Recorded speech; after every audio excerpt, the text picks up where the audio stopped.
This is Talk of the Bay. I'm Rachel Ann Goodman, and I'm here with Nolan Higdon. Nolan is a professor of media education and political history at UC Santa Cruz and author of the Gaslight Gazette, a Substack post regularly, a newsletter that examines misinformation and disinformation in the media environment politically. So, welcome to Talk of the Bay. Thanks for being here. Thank you so much for having me. So you wrote about Venezuela, and that's the topic of this hour here on Talk of the Bay on K-Squid. Things are moving fast, and I should say that we're recording this yesterday. So you're hearing it a day old, which doesn't mean it's not relevant, but it does mean a lot happens in a day in the news cycle. So maybe you could just catch us up on the past couple of days and then give us your impression of how the media is covering this. It seems to be like the narratives are coming fast and furious and they're contradictory in so many ways. Yeah, I think that's absolutely correct. And I think, regardless of when we're recording, I think something that's going to be important in the months, if not decades ahead, is to really remember how we sort of got to this moment where the United States captured and took the leader of a foreign nation, Nicolas Maduro of Venezuela, here to the United States for trial. It really seems clear that the Trump administration wanted this outcome one way or another, and they were willing to do whatever they could to convince the American public that it was in their interests. But as you point out, there was a lot of contradictions. Immediately when Trump took office on January 21st, 2025, he signed an executive order basically deeming Venezuela a narco-terrorism state. And this was seen as a pretext, both as part of the war on drugs and war on terror for the U.S. to target Venezuela. But time and time again, there was no real evidence of any massive drug ring coming from Venezuela to the United States. Furthermore, the Department of Justice, as they're currently putting their case together against Maduro, have dropped the drug charges more or less. They don't have any evidence to back that up. The terrorism charges have really never been sussed out. There's been no evidence of that. And then his last claim seemed to be that they quote unquote stole our oil. But really, what happened was Venezuela in the early 2000s changed its laws about private companies' ownership of the oil industry. And some US companies like Chevron stayed, but others, most famously ExxonMobil, refused to stay. And there was no oil stolen, but there was an infrastructure ExxonMobil had and other companies like ConocoPhillips. And they sued to get those materials back or to get remuneration for them. And those have been going back and forth in the courts. At one point, Venezuela offered to pay 255 million. The oil companies wanted billions. So time and time again, the Trump administration's justifications have, really fallen apart. And the news media, I don't think, did a good job of preparing the United States public for this reality. They kept, questioning, well, are there drugs coming from Venezuela? Were the oil companies treated fairly? Is Maduro a good guy? These are all questions that do not matter in terms of what we're talking about here. The real question is whether or not the United States has the authority to go kidnap a foreign leader and try him under domestic law.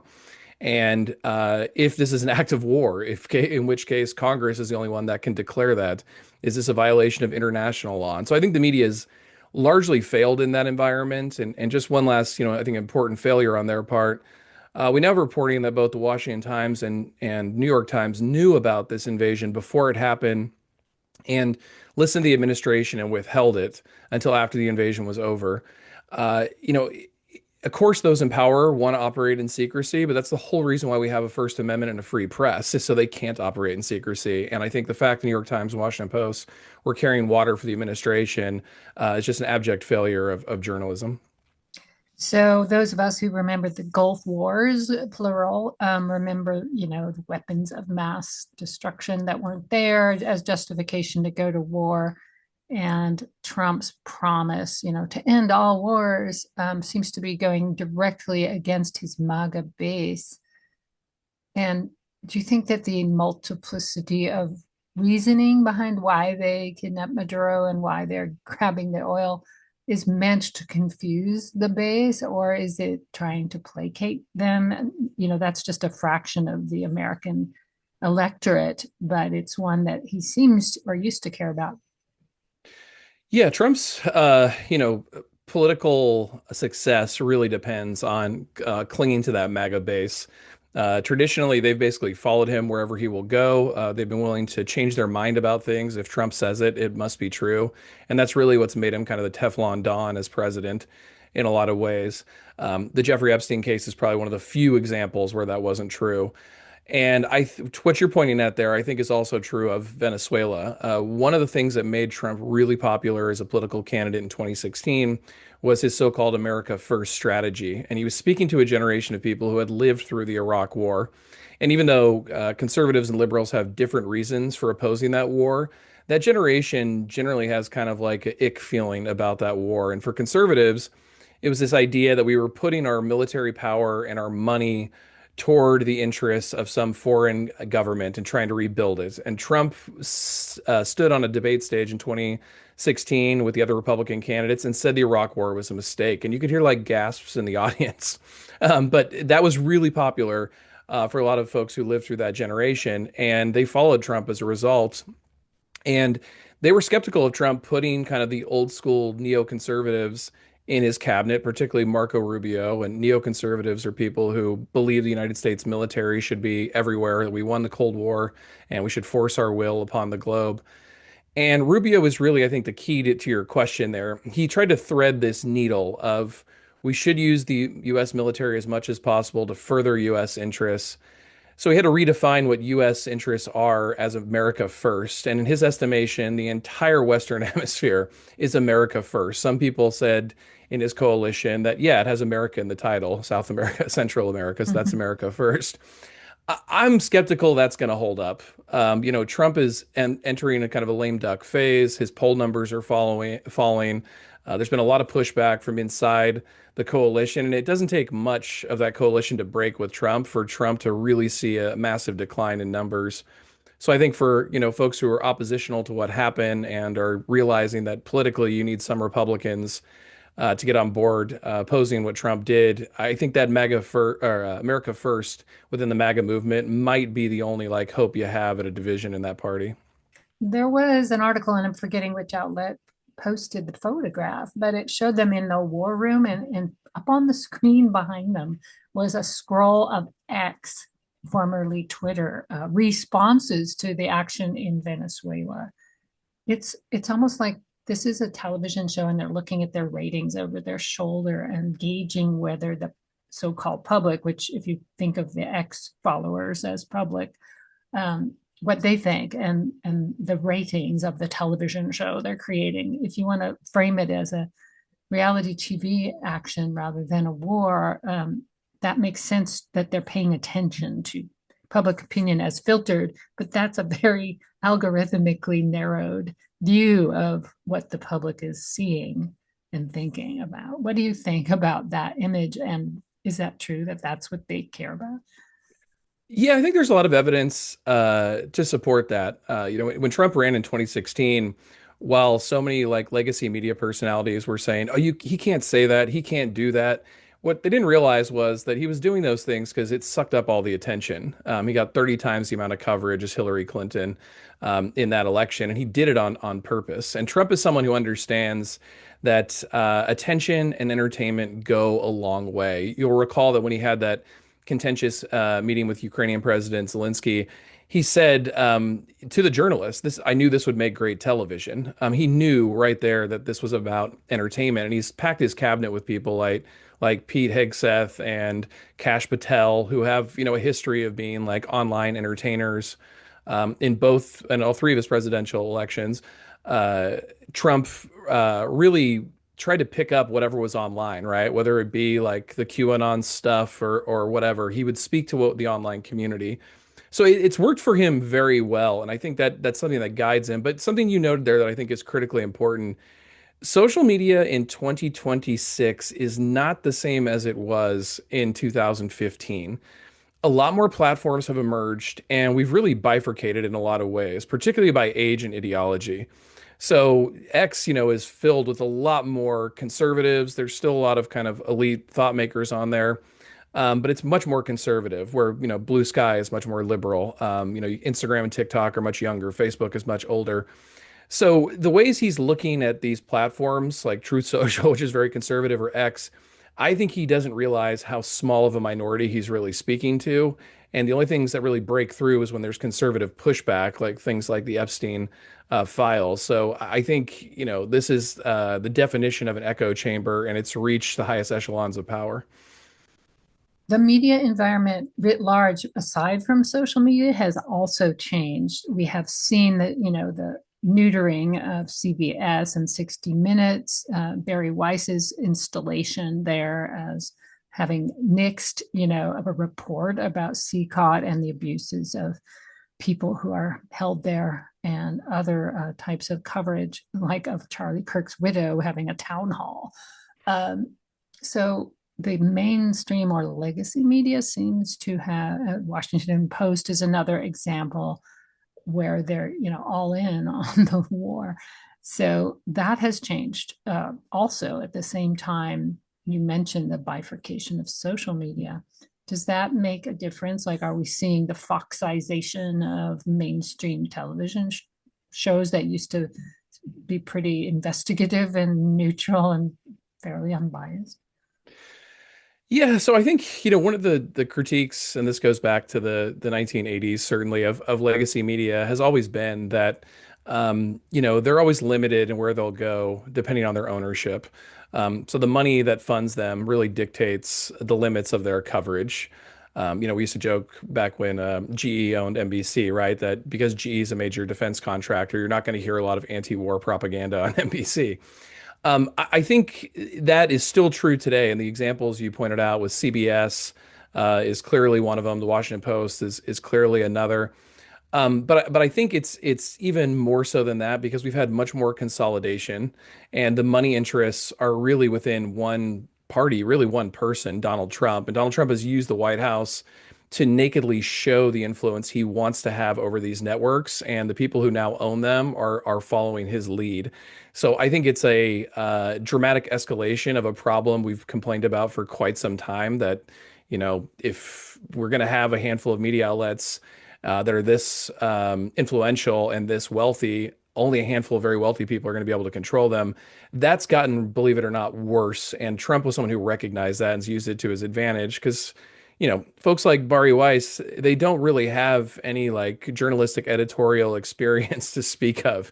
She's mostly an opinion writer and kind of a self-brander at best. But she was willing to play ball with the wealthy people behind CBS, who are also connected to Trump. And thus you get coverage where you have a personality on CBS who's supposed to be a journalist lauding Marco Rubio rather than doing an investigative report of him. Right, exactly. So back to Venezuela, we this is also connected to the media story, that we don't have people on the ground as much as we used to, who actually live there, have insider view of what the public, in Venezuela is thinking. We've been seeing, like on the New York Times this morning, a picture of a protest that is organized by the military, and all of their loyalists, and speaking against the United States, saying that this has created anti-American sentiment in the country. But we don't see, the other side of that. We also heard that they're picking up journalists or anybody who opposes the military now. Like, there's a crackdown happening. What are you seeing in the coverage, about how the public is reacting inside the country, and then other things we can go into, like other countries' view of this around South America?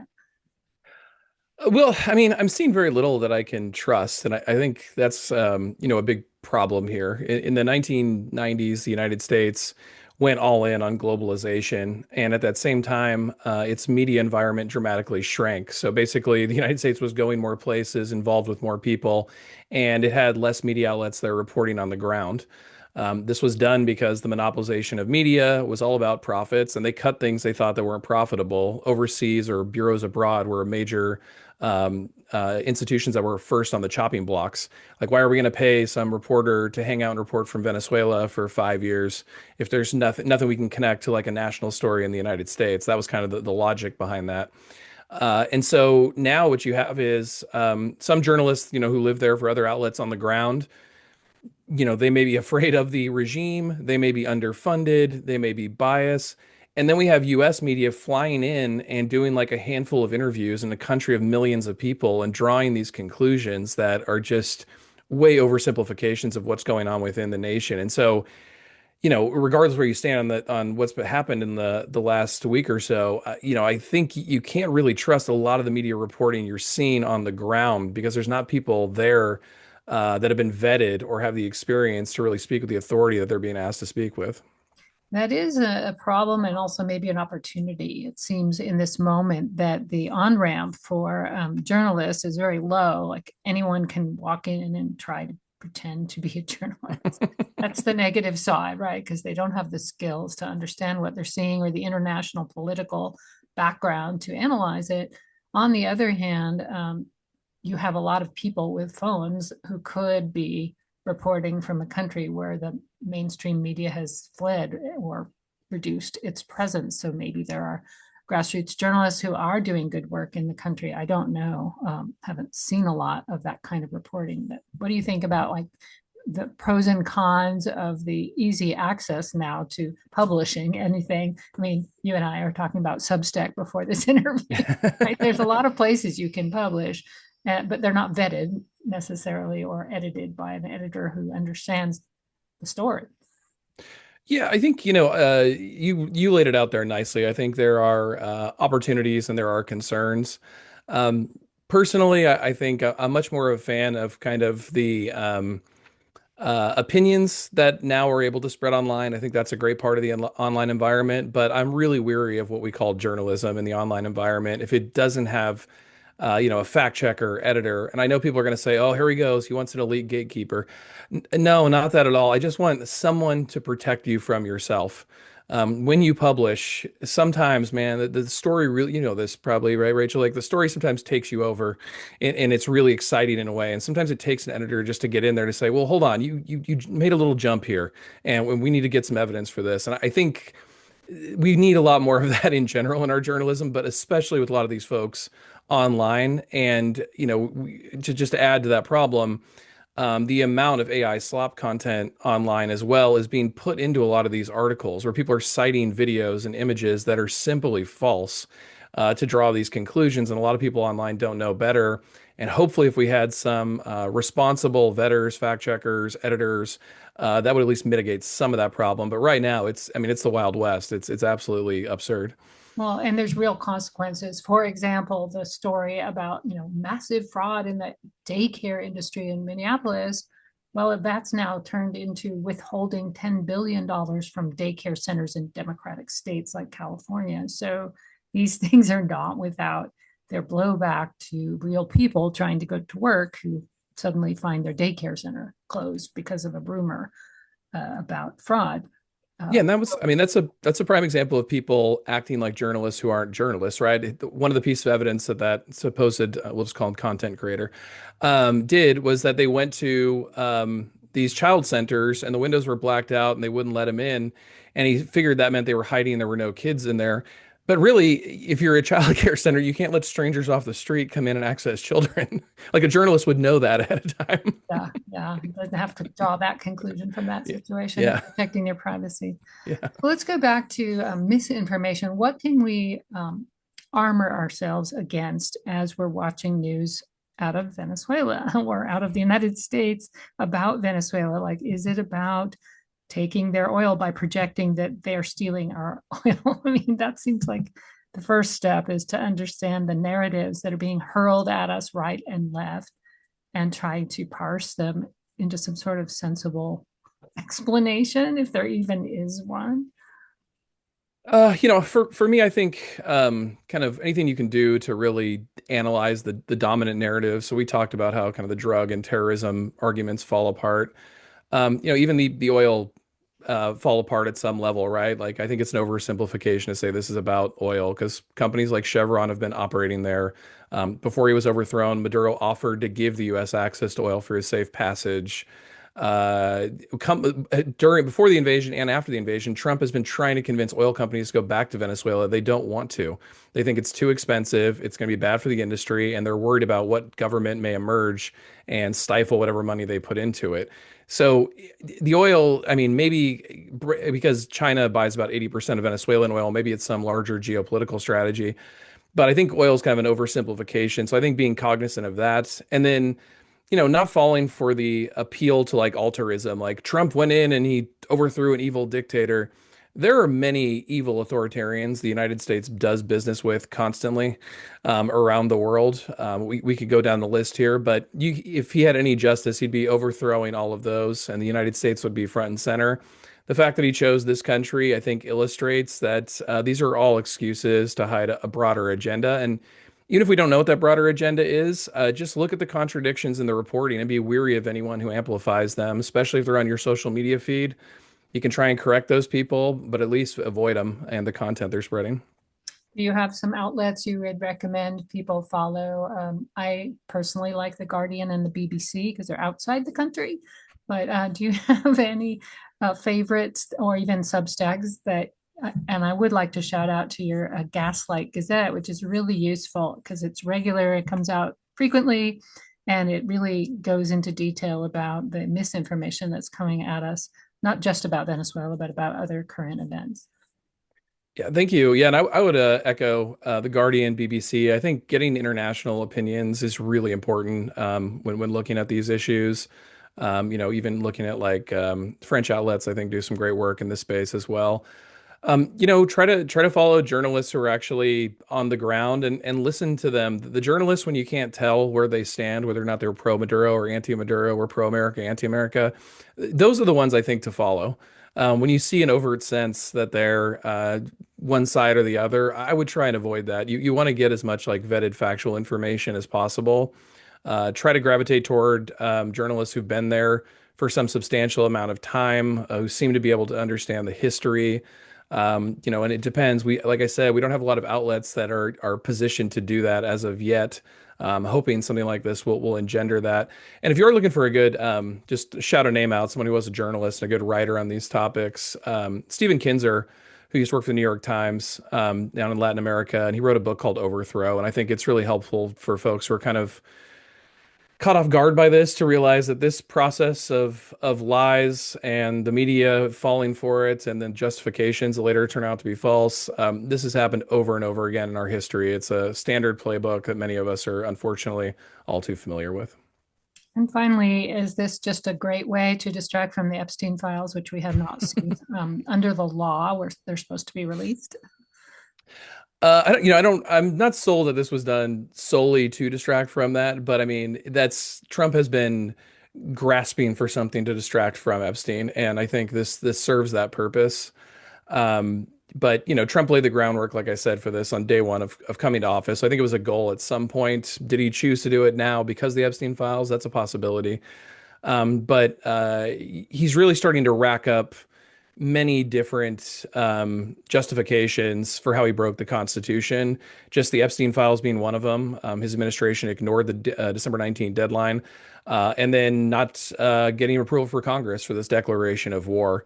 So those are two biggies just within the last month here that I think would take down any other administration if the public was sort of in tune, knowledgeable, and responsible enough to hold these folks accountable. And the Congress, which is supposed And to yeah, do that as well.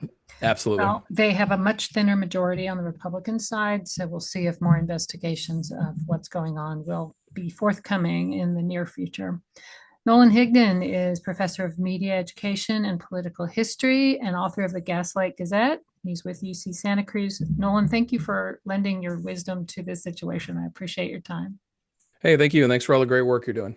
Thank you.